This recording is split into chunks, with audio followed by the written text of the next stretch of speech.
Bonjour, l'histoire du jour, c'est les lentilles de Jorge Bucay. Laisse-moi te raconter les chemins de la vie. Une fois de plus, mon thérapeute ne s'était pas trompé. L'instant de luminosité et d'harmonie absolue s'était évanoui et mes éternelles interrogations sur la vérité, sur les autres et sur moi-même avaient refait surface. Un fait apparemment trivial m'obnubilait. Pour la 3e fois en un an, un collègue du bureau recevait une augmentation de salaire supérieure à la mienne. Il me semblait que j'étais un juge assez objectif de mon travail, et je savais que je le faisais plutôt bien. J'avais en outre la certitude d'être beaucoup plus compétent et efficace que mes collègues. Ce qui se passe, c'est qu'Eduardo est un flagorneur. Un quoi? Un flagorneur, un lèche-cul. Étrange façon d'agir que seuls peuvent exprimer les mots d'argot. Il est toujours derrière le chef, en train de lui faire part de tout ce qu'il fait, de ce qu'il a obtenu, de ce qu'il a particulièrement réussi, et de minimiser ce qu'il n'a pas pu résoudre. Et le chef, qui est loin d'être un idiot, s'en rend compte, c'est certain. Mais comme Eduardo, lorsqu'il ne lui montre pas ses réalisations, ne cesse de le flatter. Ah, et apparemment le chef est sensible aux flatteries? Probablement, car bien sûr, lorsqu'il s'agit de favoriser quelqu'un, le flatteur est récompensé. As-tu parlé à ton chef? Ah oui, évidemment. Il affirme que je passe mon temps à remettre tout en question, et que j'ai un sale caractère, que cela nuit à mon avancement.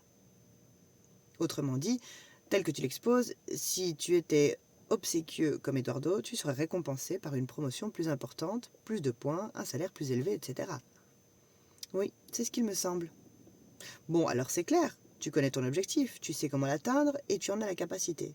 Que veux-tu de plus? Le reste ne dépend que de toi. Je refuse. Tu refuses quoi? Je refuse de dire oui à tout pour gagner quelques sous de plus. Ça me paraît bien, Demian. Toutefois, ne crois pas que cela ne se produise que dans le travail. Je ne vois pas le rapport avec ce qui se passe ailleurs, mais mon expérience avec toi me suggère que rien n'est jamais en un seul lieu.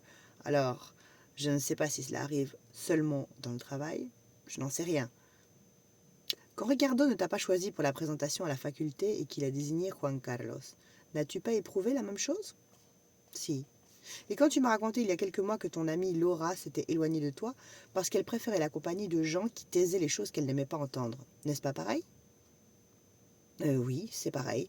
Finalement, pour ne pas te retrouver seul, tu dois t'efforcer d'être quelqu'un que tu n'es pas. À la première personne, s'il te plaît. Ok. Si je ne veux pas me retrouver seul, je dois flatter, je dois donner raison, je dois être doux et indifférent. Je dois me taire et n'ouvrir la bouche que pour dire oui.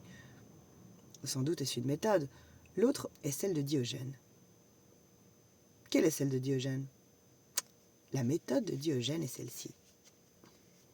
Un jour, assis sur le pas d'une porte de maison quelconque, Diogène était en train de manger un plat de lentilles. Dans tout Athènes, il n'y avait pas de nourriture moins chère que les lentilles. Autrement dit, cela revenait à connaître une situation d'extrême précarité. Un ministre de l'empereur passa par là et lui dit « Pauvre Diogène, si tu apprenais à être un peu plus soumis et à flatter un peu plus l'empereur, tu n'avalerais pas autant de lentilles. » Diogène cessa de manger, leva les yeux, et regardant intensément son riche interlocuteur, répondit « Pauvre de toi, mon frère, si tu apprenais à consommer un peu de lentilles, tu n'aurais pas besoin d'être soumis et de flatter autant l'empereur. » Telle est la méthode de Diogène. C'est celle du respect de soi, lequel consiste à mettre sa dignité au-dessus de ses besoins d'approbation. Nous avons tous besoin de l'approbation des autres.